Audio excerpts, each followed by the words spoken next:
All right, welcome to No Better Time.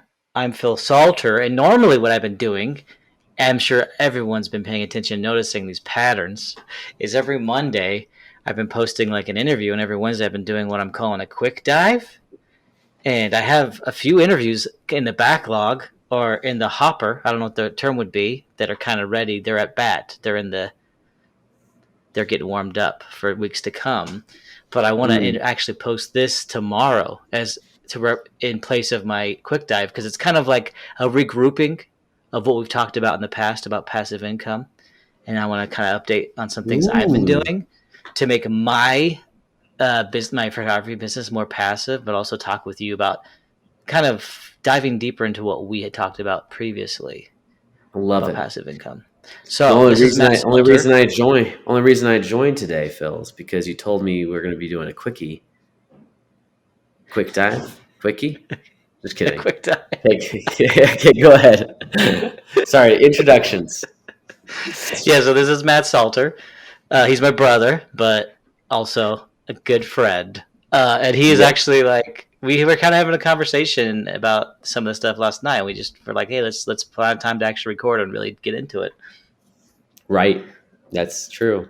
The first thing we were going to talk about was how to make something more passive, right? Yes. Like when we talk about like passive income, we may think like, hey, that means like you have something that basically you don't spend any time on that produces income, right?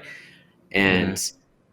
And maybe it's very automated, or like a rental property as an example, right? You're just Mm-hmm. sitting waiting for that next monthly rent payment, and as the property appreciates, and you're like, hey, that's passive income, and that's extremely passive income, right?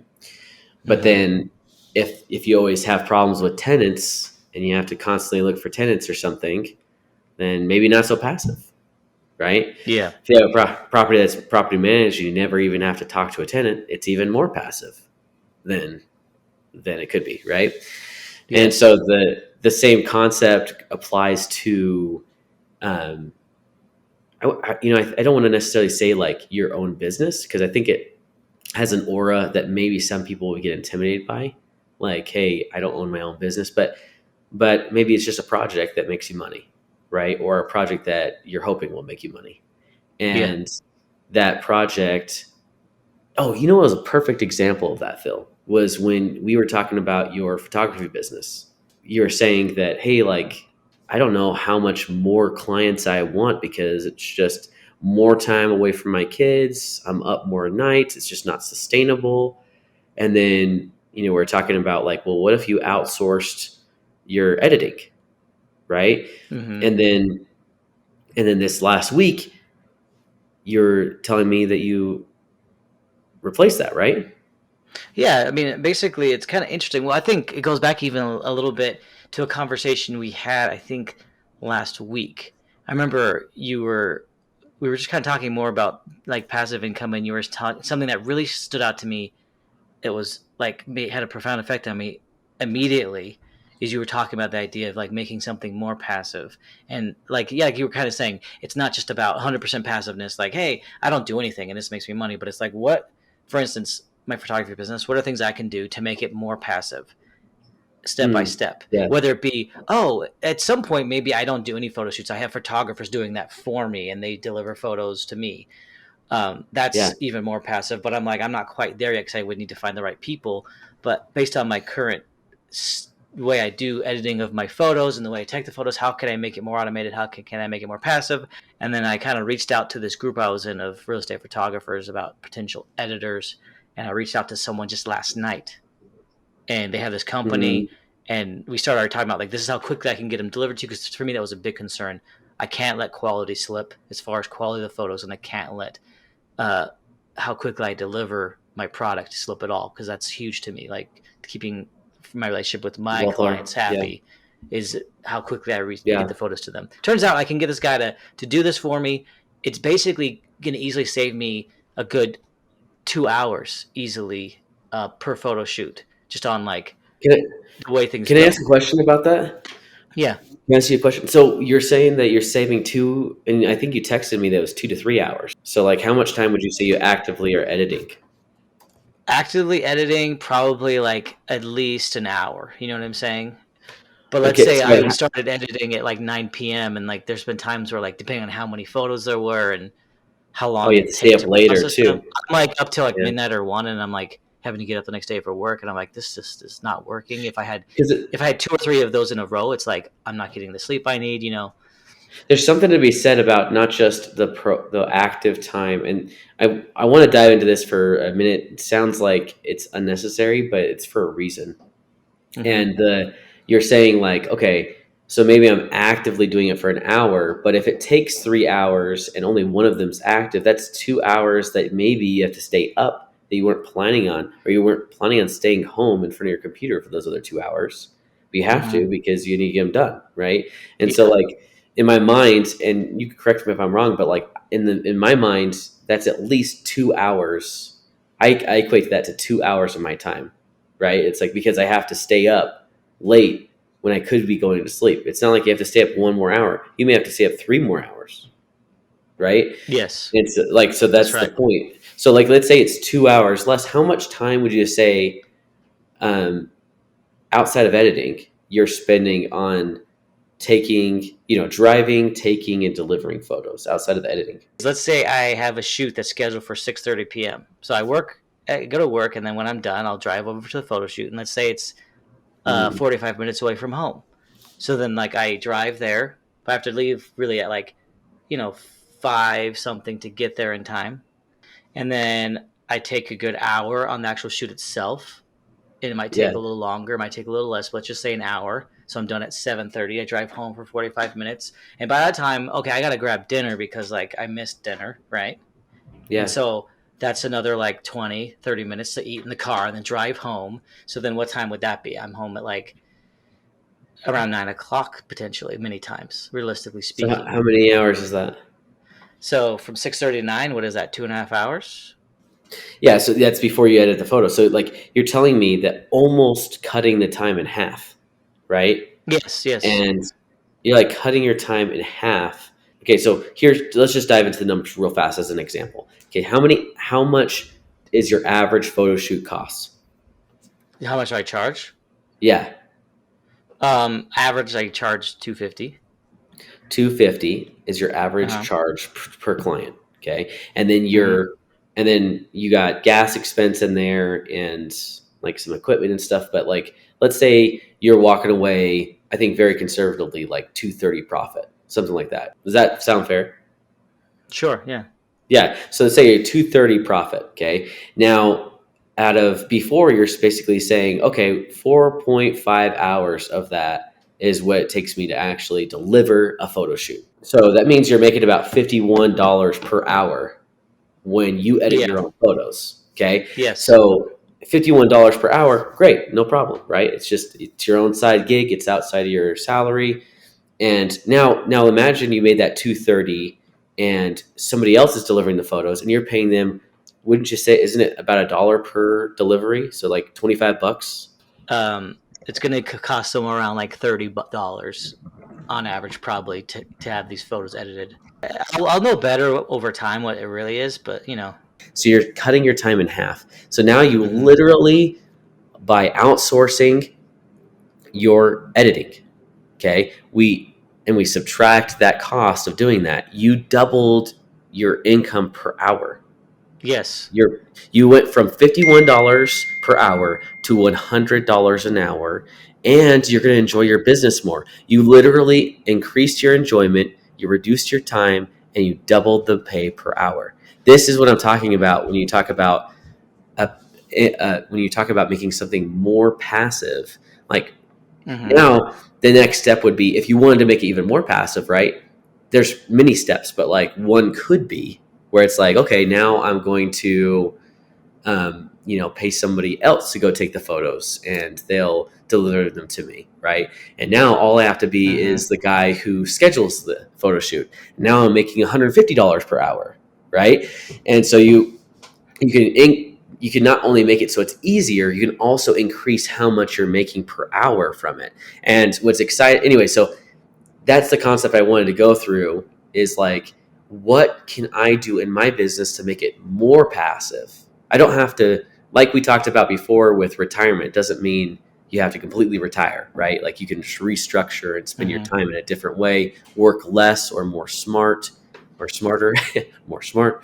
And, but in this case, like you're shifting your current business that is not passive income into something more passive, right? And Hmm. potent per hour. So it's really exciting when you think about it that way. The other thing I wanted to share too along those lines is that when we think about passive income, like you may think that you need all this money to start this passive income stream or this great skill. Like Phil, Hmm.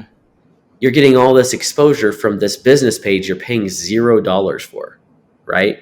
Like that's drawing in a lot of attention for your Yeah. business. And what Matt's talking about is I have a Google business page, which, if anyone has like a business, they should go create a free Google business page. Because when you Totally. do like a Google search and you see businesses show up, or when you're on Google Maps and you see businesses, that's because they've created a Google business page. And I have a website for my photography business, but it's not like super high traffic or by any means. And I mean, I could do things to make it, SEO better so it bumps up and people find it. But I Uh-huh. had this email about from my Google business account letting me know that like last month, like 7,800 people like found my Google, like, found my Google business listing. And that was Mhm. obviously my website has nothing near that the last month in traffic. And I got multiple calls, more calls than I had maybe ever in a month from just people that have found me by Googling me. Just something to consider if you have a business. But it's interesting because what I always fixated on, is I thought for a long time, I guess it's about realizing how powerful our time is and what value it Mhm. really has. Because in my mind has always been, yeah, but if I pay someone to edit my photos, there's a certain amount of pride I had in like doing it myself. I this is all me. I'm doing this all myself. But also, then you're losing out on some profit. But if you just see it as like, oh, I'm making $30 less per shoot, but if you start to see it as, oh, my time is worth this much, and like you said, even though you could look at it on one side and say, oh, you have less profit, but if you look at it the other side, like you were saying, is it took you this much time, that means you got paid this much per hour that you actually put into it. Now, what can you do Sure. with those two freed up hours? And it doesn't necessarily have to be to make money, because I want more time with my family. I want to get better sleep. That's super valuable too. You know what I'm saying? But I could actually decide I'm gonna take every hour I save and put that towards building more passive income, right? When somebody is talking about maybe your real estate photography company, Phil, and they think to themselves like, wow, that just sounds so overwhelming. I don't know where I'd start. I don't have the resources, right? Then automatically your brain does what? It stops thinking. It stops processing. It Mm-hmm. starts solving problems. And similarly to how I was talking about moving to Costa Rica, right? Which we're not even going to do. And Mm-hmm. but at the time I was thinking, well, what would I have to do to make that happen, right? Mm-hmm. And that problem solving process solved a lot of business problems for me and created new business ideas for me outside of what I was currently doing.